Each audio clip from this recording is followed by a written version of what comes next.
Hi friends, இன்றைக்கி ஒரு தரமான ஹாரர் மூவி பற்றி பார்க்க போகிறோம். மூவி பெருசு தான், ஆனால் எனக்கால் எவ்வளோ சீக்கிரம் சொல்ல முடியுமோ அந்த மாதிரி சீக்கிரமாக நான் சொல்லி முடிச்சிடறேன். கதையோட ஹீரோன்னு பார்த்தீங்கன்னா விக்டர் வந்துட்டு ஒரு ஃபோட்டோகிராஃபர். அவங்களுடைய ஒய்ஃபு சொரேன். இவங்க ரெண்டு பேரும் வந்துட்டு ஒரு தீவுக்கு போகிறாங்க. அந்த இடத்துல ஒரு ஃபோட்டோகிராஃபி பண்ணக்கூடிய வேலை கிடைக்கிது. அவங்க ரெண்டு பேரும் போகிறாங்க. இப்போ சொரேன் வந்துட்டு கன்சீவாக இருக்காங்க. அவங்களுடைய முதல் குழந்தையை எதிர்பார்த்துக்கிட்டு இருக்காங்க. சொரேன் வந்துட்டு ஒரு மார்க்கெட்டுக்கு போகிறாங்க. அப்போது ஒரு பையன் வந்துட்டு இந்த மாதிரி எங்கள் அம்மா நல்லா மேஜிக்கெல்லாம் பண்ணுவாங்க, நல்ல மந்திரம்லாம் சொல்லுவாங்க, நீங்கள் வேணால் வந்து பாருங்கன்னு சொல்லி அவங்கள வந்துட்டு கூட்டிகிட்டு போகிறான். அந்த கூட்டிகிட்டு போனதுக்கப்புறமா அவங்க அம்மா கிட்டே போனதுக்கப்புறம் ப்ரெக்னெண்ட்டாக இருக்கிறத பார்த்துட்டு அந்த அம்மா நிறைய பூஜையெல்லாம் பண்ணுறாங்க. அவங்களுடைய ட்ரெடிஷன் ஃபாலோ பண்ணி நிறைய பூஜையெல்லாம் செஞ்சிட்ருக்காங்க. சொரீனுக்கு எல்லாமே நார்மலாக தான் தெரியுது. அதுக்கப்புறம் ஹாப்பியாக அங்கேருந்து வராங்க. திருப்பி இவங்க கூட டைம் ஸ்பெண்ட் பண்ணிக்கிட்டு நீ ரூமுக்கு போய் ரெஸ்ட் எடுன்னு சொல்லி அவங்கள அனுப்பி வைக்கிறாங்க. அந்த பொண்ணு ரூமுக்கு போய் கொஞ்ச நேரம் தூங்கலாம் அப்படின்னு சொல்லிட்டு அங்கே போயிடுது. அந்த நேரமாக பார்த்தா அந்த ஊரில் ஒரு நிலநடுக்கம் ஏற்படுது. நிலநடுக்கத்தில் சொரேன் ரொம்ப பயந்துட்டு மாடியிலேருந்து கீழே இறங்கி ஓடி வராங்க. அந்த நேரமாக அவங்க இறங்கி வரும்போது ஸ்டேர் கேஸ் வந்துட்டு கட்டாகி விழுந்துருது. பயங்கரமாக சொரேனுக்கு அடிபட்டுருது. இந்த விஷயம் கேள்விப்பட்டு விக்டர் அவசர அவசரமாக ஓடி வந்து அந்த ஹோட்டலில் பார்க்குறாங்க. சொரேன் ரொம்ப கிரிட்டிக்கலான நிலைமையில் அங்கே கிடக்குறாங்க. அவங்கள கஷ்டப்பட்டு காப்பாற்றி ஹாஸ்பிட்டல் கூட்டிகிட்டு போய் சேர்க்குறாங்க. ஹாஸ்பிட்டல் போனதுக்கப்புறமா அவருக்கு ஒரு அதிர்ச்சியான விஷயம் தெரியுது. இந்த மாதிரி எய்தர் குழந்தைய காப்பாற்ற முடியும், இல்லைன்னா சொரீனை காப்பாற்ற முடியும், யாரை காப்பாற்ற முடியும்னு தெரியாது, நாங்கள் ட்ரை பண்ணுறோம் அப்படிங்கிற மாதிரி டாக்டர் சொல்கிறாரு. ரொம்ப ரொம்ப வருத்தமான சூழ்நிலையில் சொரீனோடைய கையை விட்டுட்டு அந்த ஹாஸ்பிட்டல் வாசலில் வெயிட் பண்ணுறாங்க. 13 வருஷம் கழித்து நம்ம ஹீரோவை காட்டுறாங்க. ஹீரோவோடைய பொண்ணுக்கு இப்போ 13 வயசு இருக்கும். ஏஞ்சலா அப்பா அம்மா இல்லை. அப்போ நமக்கு தெரியுது இந்த மாதிரி அவங்க அம்மா தான் இறந்துருப்பாங்கன்னு. அந்த பொண்ணு சிங்கிள் ஆளாக நின்று ரொம்ப சந்தோஷமாக நல்லபடியாக தான் வளர்க்குறாரு விக்டர். அந்த பொண்ணும் நல்ல பொண்ணாக தான் வளர்ந்துக்கிட்டு இருக்கா. அன்னைக்கு ஒரு நாள் அந்த பொண்ணை கூட்டிகிட்டு அவங்க காரில் போகும்போது நான் என் ஃப்ரெண்டு கூட குரூப் ஸ்டடி பண்ண போகிறப்பா அப்படின்னு சொல்கிறா.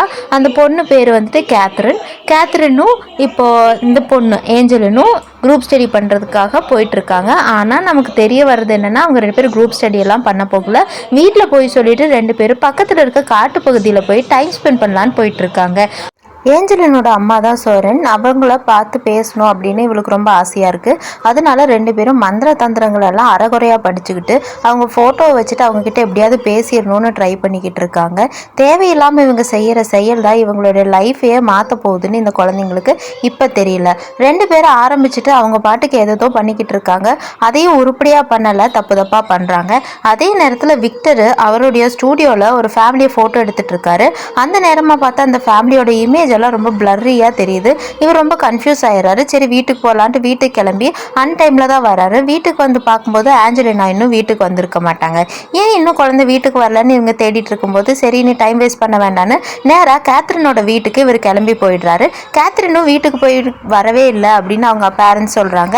அப்போ என்ன பண்ணுறதுன்னு தெரியாமல் சரி வாங்க பக்கத்தில் போய் தேடலான்ட்டு பக்கத்தில் இருக்கக்கூடிய அந்த காட்டு பகுதிக்கு போய் தேடுறாங்க. இவங்க நினச்ச மாதிரியே அந்த ரெண்டு பசங்களும் அங்கே தான் போயிருப்பாங்க.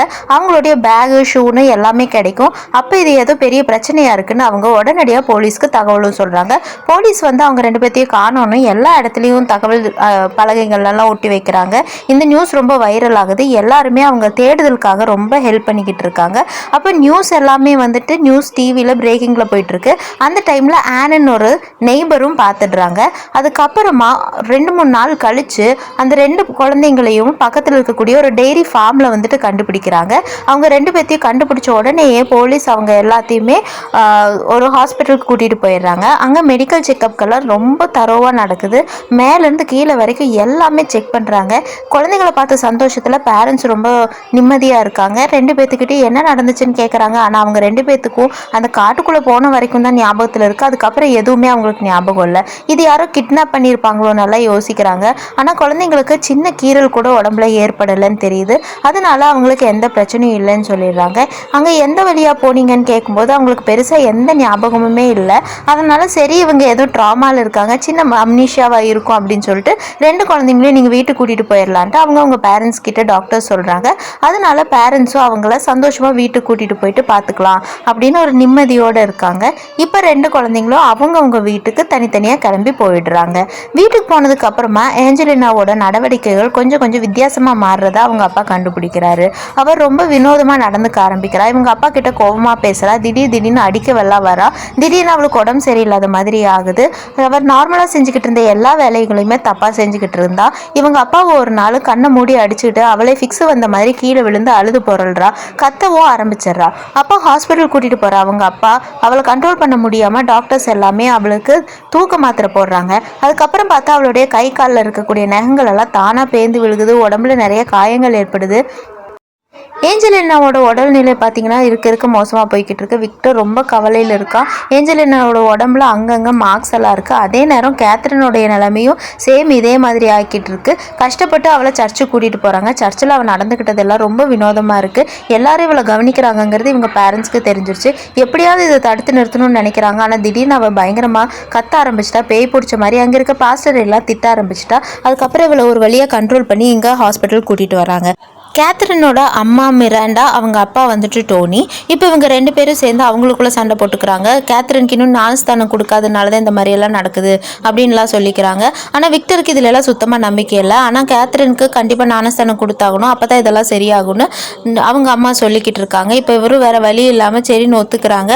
அதே சமயத்தில் எப்படியாவது இதெல்லாம் நம்ம சரி பண்ணி ஆகணும், இது நார்மலான விஷயம் கிடையாது அப்படிங்கிற உண்மையை இவங்க புரிஞ்சுக்கிறாங்க. இப்போ ஆனுங்கிற ஒரு கேரக்டர் வருது. இவங்க தான் அவங்க நெய்பராக இருக்காங்க. ஆன் வந்துட்டு ஒரு நாள் சரின்னு இந்த குழந்தைக்கு டெம்பரேச்சர் எடுக்கலான்னு ஏஞ்சலினா நெத்தியில் டெம்பரேச்சர் மிஷின் வைக்கிறாங்க. அது எரர் காமிச்சிக்கிட்டே இருக்குது. அப்போ திடீர்னு ஏஞ்சலினாவுடைய சிரிப்பை வந்துட்டு பார்த்து இவங்க பயப்படுறாங்க. ஆனை வந்துட்டு மென்டலி இவங்க வந்துட்டு அப்யூஸ் பண்ணுறாங்க.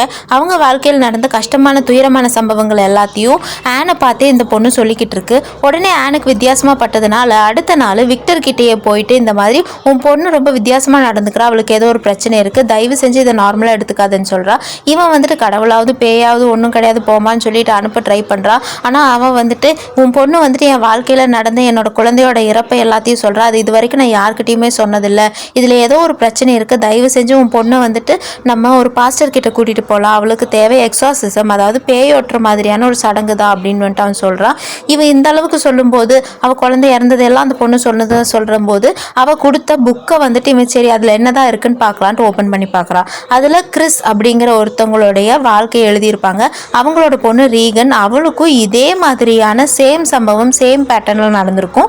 இது பல வருஷத்துக்கு முன்னாடி நடந்திருக்கும். அந்த பொண்ணை எப்படி காப்பாற்றி கிறிஸ் உயிரோடு மீட்டு கொண்டு வந்தாங்க அப்படிங்கிற அவங்களுடைய வாழ்க்கை அனுபவத்தை அவங்க வந்துட்டு அந்த புக்லேயும் எழுதியிருப்பாங்க, வீடியோவாகவும் ஷேர் பண்ணியிருப்பாங்க.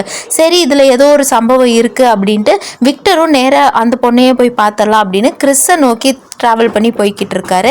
எப்படியாவது இந்த உண்மையெல்லாம் சொல்லி அவங்களால நம்ம பொண்ணுங்களை காப்பாற்ற முடியுமா அப்படின்னு ட்ரை பண்ணுறதுக்காக அவர் வந்துட்டு நேராக போகிறாரு.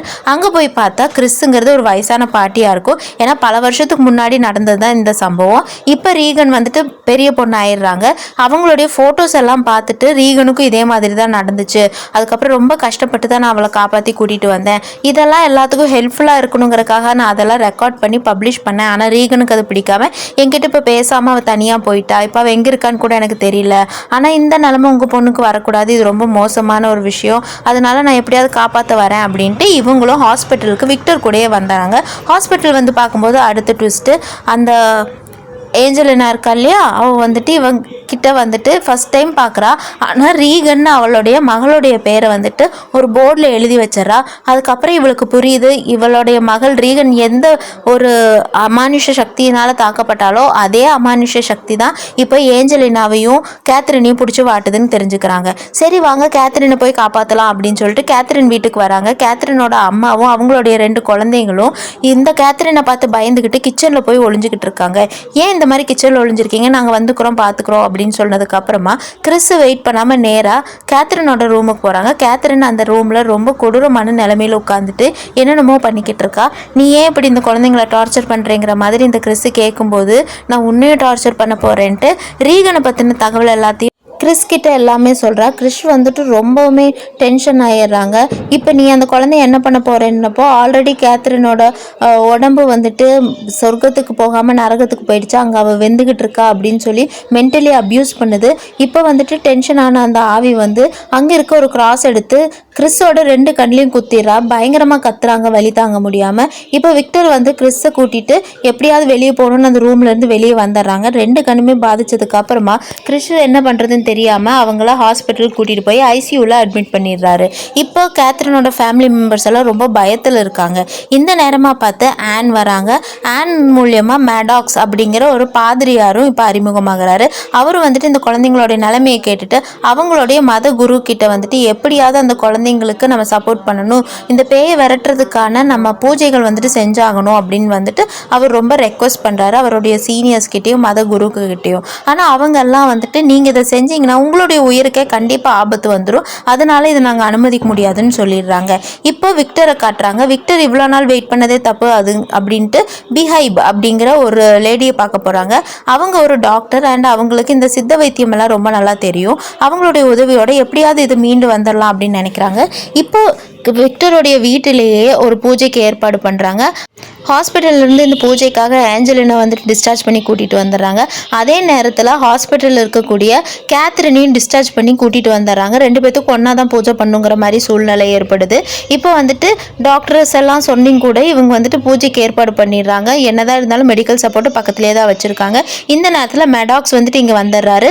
வந்துட்டு அவர் வந்துட்டு சொல்கிறாரு, இந்த மாதிரி என்னுடைய மத குருக்கள் வந்துட்டு என்னை அனுமதி கொடுக்கல, அதனால எனக்கு பொதுவாக நீங்கள் தான் இருந்து பண்ணணும் அப்படின்னு அவருடைய பைபிளையும் அவர் கையில் வச்சிருந்த கிராஸையும் ஆன் கிட்ட கொடுத்துட்றாங்க. விக்டர் வந்துட்டு எங்களுக்கு வேற வழி இல்லை, நாங்கள் யார் பர்மிஷன் கொடுக்காட்டியும் நாங்கள் இதை பண்ணி தான் ஆகணும், இல்லைன்னா எங்கள் குழந்தைங்கள நாங்கள் இழந்துருவோம் அப்படின்னு சொல்லுறாங்க. ஆனுக்கு ரொம்பவுமே பயமாக இருக்குது. இருந்தாலும் மெடாக்ஸ் கொடுத்த தைரியத்தில் அவங்களும் சரி நான் பண்ணுறேன் அப்படின்னு சொல்லிட்டு இந்த களத்தில் வந்துட்டு இறங்குறாங்க. இப்போ எல்லாரும் அவங்கவுங்க பூஜை பண்ணுறதுக்காக ஸ்டார்ட் பண்ண ஆரம்பிச்சிட்டாங்க. குழந்தைங்களுக்கான லைஃப் சப்போர்ட்டும் அங்கே ஓடிக்கிட்டு தான் இருக்குது. இப்போ ஆன் வந்துட்டு அந்த புத்தகத்தை படிக்க ஆரம்பிக்கிறாங்க. இப்போ இருக்க பிஹைப் வந்துட்டு அவங்களுக்கு தெரிஞ்ச மெத்தடில் வந்துட்டு ட்ரெடிஷ்னலாக இந்த பேய் ஓட்டுறதுக்கான செயல்களில் ஈடுபட்டுக்கிட்டு இருக்காங்க. எல்லாத்து கையிலையும் அவங்கவுங்க பாதுகாப்புக்காக மந்திரிச்ச தாயத்தையும் கொடுக்குறாங்க. இப்போ ஆன் வந்துட்டு அந்த பிரார்த்தனைகளை படிக்க படிக்க ஆஞ்சலின் வந்துட்டு எப்படியாவது அதை தடுத்து நிறுத்தணுங்கிறதுக்காக ஆனை பற்றின பர்சனல் விஷயத்தெல்லாம் சொல்லி அவங்க மைண்டை கொலாப்ஸ் பண்ண ட்ரை பண்ணுறாங்க. அவங்க குழந்தை இறப்பை பற்றியெல்லாம் பேசும்போது ஆனுக்கு ரொம்ப வருத்தமாயிட்டு அது கொலாப்ஸ் ஆகிடுது. அதனால அடுத்த முயற்சியாக மந்திரிச்ச தண்ணியை வந்துட்டு 2 பேர்த்தோட தலையிலையும் ஊற்றுறாங்க. அது ஒரு கொஞ்ச நேரத்துக்கு அவங்க 2 பேர்த்தையும் துன்புறுத்துது. இதனால் நமக்கு வேறு வழி இல்லை, நம்ம இந்த துன்புறுத்தலை வந்துட்டு சகிச்சுக்கிட்டு தான் ஆகணும் அப்படின்னு சொல்லிட்டு 2 பேர்த்தோட தலையிலையும் அந்த தண்ணி ஊற்றுறாங்க. 2 குழந்தைங்களும் ரொம்பவுமே கஷ்டப்படுறாங்க. இருந்தாலும் இது நம்ம சகிச்சுக்கணும் அப்படின்னு சொல்லிட்டு அமைதியாக இருக்காங்க பேரண்ட்ஸு. இந்த நேரத்தில் அடுத்தடுத்த செய்முறைகள் எல்லாம் இவங்க ஈடுபடுறாங்க. அதே சமயத்தில் மெடாக்ஸோடைய மனசாட்சி வந்துட்டு அவருக்கு பயங்கரமாக உறுத்துது. நம்ம எப்படியாவது போய் அவங்களுக்கு ஹெல்ப் பண்ணணும் அப்படின்னு சொல்லிட்டு மெடாக்ஸும் முடிவெடுக்கிறாரு. இங்கே வந்துட்டு இவங்களால அந்த 2 ஆத்மாக்களையும் கண்ட்ரோல் பண்ண முடியல. 2 பேரும் மைண்டு மேனிப்புலேட் பண்ணிக்கிட்டே இருக்காங்க. ஏதாவது ஒன்று செஞ்சு இவங்ககிட்ட இருந்து தப்பிச்சிடணும் அப்படிங்கிறது தான் அந்த 2 ஆத்மாவுடைய எண்ணமாக இருக்குது. விக்டருக்கும் என்ன செய்யறதுன்னு தெரியல. விக்டருடைய பாஸ்ட்டை பற்றி, அவங்க ஒய்ஃப் இறந்ததை பற்றி, 2 பேர்த்தில் யாராவது ஒருத்தவங்களை சூஸ் பண்ணணும்னு அவங்க ஒய்ஃப் கிட்ட இவங்க சொன்னது எல்லாமே இவருக்கு திரும்பி ஞாபகத்துக்கு வருது. அதே டைமில் இவன் ரொம்பவுமே மனசு உடஞ்சு போயிடுறான். அதே மாதிரி இப்போது ஏஞ்சலின் இல்லைன்னா கேத்ரின் அந்த மாதிரி 2 பேர்த்தில் யாராவது ஒருத்தவங்களை சூஸ் பண்ணுங்க அப்படின்னு அந்த ஆத்மா சொல்லுது. கேத்ரினோட அம்மாவுக்கும் விக்டருக்கும் நல்லா தெரியும் இவங்க மேனிப்புலேட் பண்ணி நம்மளை மைண்டை ஏமாத்துறாங்கன்னு. ஆனால் டோனிக்கு 2 சைட்லேருந்து எதை சூஸ் பண்ணுறதுன்னு தெரில. அதே நேரத்தில் மெடாக்ஸும் வந்துடுறாரு. அவருடைய மனசாட்சி தான் பெருசுன்னு மத குருமார்கள் சொன்னதை மீறி அவங்க வந்து இங்கே பிரார்த்தனை செய்கிறாங்க. 2 பேர்த்தோட தலையிலையும் இந்த மாதிரி அவருடைய சிலுவையை வச்சு பிரார்த்தனை செஞ்சுக்கிட்டு இருக்காரு. பிரார்த்தனை வந்துட்டு கொஞ்சம் ஒர்க் அவுட் ஆகிற மாதிரி இருக்குது. அந்த நேரத்தில் இந்த 2 பேர்த்தோடைய சக்தியும் ஒன்றா சேர்ந்து மெடாக்ஸையே கொலை பண்ணணும்னு முயற்சி செய்கிறாங்க. 2 பேரும் ஒன்றா சேர்ந்து அவங்க ஃபுல் பவரை யூஸ் பண்ணி மெடாக்ஸோடைய கழுத்தையே திருப்பிடுறாரு. மெடாக்ஸ் அங்கேயே இறந்து போயிடுறாரு. இந்த குழந்தைங்களுக்கு உதவி செய்ய வந்து அந்த மெடாக்ஸ் இறந்து போனதை பார்த்த உடனேயே டோனி, அதாவது கேத்ரினோட அப்பாவுக்கு ரொம்ப பயம் வந்துட்டு, நான் கேத்ரினை சூஸ் பண்ணுறேன், கேத்ரின் தான் முக்கியம் எனக்கு இப்போ அப்படின்னு சொல்கிறாங்க. மற்றவங்களாம் தடுத்தும் கூட கேத்ரின் பேரை சொன்ன உடனே கேத்ரினோட உடம்பு வந்துட்டு சரியாகிற மாதிரி இருக்குது. ஏஞ்சலினோட உடம்பு நிலை வந்துட்டு மோசமாக இருக்குது. அவளுடைய கண் பார்வையெல்லாம் மங்க ஆரம்பிச்சிருச்சு. அவள் ரொம்ப கத்துறா. அவள் பூமியிலேருந்து மேலே நோக்கி போகிறா. அவங்க அப்பாவை எட்டி உதச்சிட்றா. அவர் போய் தள்ளி விழுந்துடுறாரு. இப்போ அவள் மேலே போயிட்டு வாயிலேருந்து ரத்தமாக வாந்தி எடுத்து செவரெல்லாம் தெரிக்குது. குழந்தை இறந்து போயிட்டு கீழே விழுகிறா. அவங்க அப்பாவும் நொடிஞ்சு போயிடுறாரு. பக்கத்தில் வந்து அந்த குழந்தைய பார்க்குறாரு. ஏஞ்சலின்னு கத்துறாரு. ஆனால் அந்த பொண்ணு எந்திரிக்கவே இல்லை. அதே சமயம் கேத்ரினை பார்க்கும்போது கேத்ரினோட முகம் லைட்டாக தெளிவாக இருக்குது. இப்போ ஏஞ்சலினோட அப்பாவுக்கு வந்துட்டு அவளுடைய அம்மா ஞாபகம் வந்துருச்சு. நான் பொண்ணை காப்பாற்றாமல் விட்டுட்டேன் அப்படிங்கிற கில்ட்டியில் அவர் இருக்கார். இப்போ கேத்ரினோட முகத்தை பார்க்குறாங்க. ஒரு நிமிஷம் அவர் முகம் நல்லா தெளிவாக இருக்குது. அப்புறம் பார்த்தா தான் தெரியுது கேத்ரினோட நிலைமை ரொம்ப மோசமாக போயிடுது. ஏன்னா அந்த ஆத்மா வந்துட்டு இவங்களை ஏமாற்றி ஏதாவது ஒன்று மேனிப்புலேட் பண்ணிட்டு அந்த கேத்ரினோட உடம்பு தான் இவங்களுக்கு வேணும்னு சொன்னோடனே கேத்ரினை எடுத்துக்கிட்டு ஏஞ்சலின் திருப்பி விட்டுருச்சு. இப்போ ஏஞ்சலின் சேஃப் ஜோனில் இருக்கா. கேத்ரின் தான் வந்துட்டு இறந்து போயிடுறா. அவளை காப்பாற்ற முடியல. இதுதான் அந்த ஆத்மா கொடுத்த ட்விஸ்ட்டு. இவங்களே அதை எதிர்பார்க்கல. இவங்க என்னென்னமோ ட்ரை பண்ணி பார்க்குறாங்க. ஆனால் அந்த குழந்தைய காப்பாற்ற முடியல. இவங்க 2 பேத்துல யாராவது ஒருத்தவங்களை சூஸ் பண்ணதான் இவங்க பண்ண பெரிய தப்பாக இருக்கும். கடைசியில் இப்போ எல்லா விஷயமும் எல்லாத்துக்கும் தெரிஞ்சு போலீஸ் எல்லாம் வந்துடுவாங்க. ப்ரெஸ்ஸு மீடியா எல்லாரும் வந்துடுவாங்க. வந்து எல்லாரும் ஆல்ரெடி இறந்து போனவங்க பாடியெல்லாம் கலெக்ட் பண்ணுறாங்க. இப்போ டோனி, அதாவது கேத்ரினோட அப்பாவுக்கு வந்துட்டு பயங்கர கில்ட்டாக இருக்குது. நம்ம 2 பேத்துல ஒரு பேரை சொல்லியிருக்கக்கூடாது அப்படின்னு அவர் அப்போ தான் யோசிக்கிறாரு. இப்போ ஏஞ்சலின் கிடைச்ச சந்தோஷத்தில் விக்டர் இருக்காரு. இருந்தாலும் ஏஞ்சலினுடைய ஃப்ரெண்டு அந்த பொண்ணு இறந்தா இல்லையா, அவளை நினச்சி வருத்தத்தில் இருக்காங்க. அண்ட் இந்த குழந்தைங்களுக்காக வந்து உயிர் தியாகம் பண்ண பாஸ்டர் எல்லாரும் பார்க்குறாங்க. இப்போ கேத்ரினோட சவத்துக்கு போயிட்டு அவர் வந்துட்டு மரியாதையெல்லாம் செலுத்துறாரு. ஏஞ்சலின் நார்மலான லைஃப் லீட் பண்ணுறதுக்காக ஸ்கூலுக்கு போகிறா. ஆனால் கேத்ரினோட பிளேஸையே பார்த்துக்கிட்டு இருக்கா.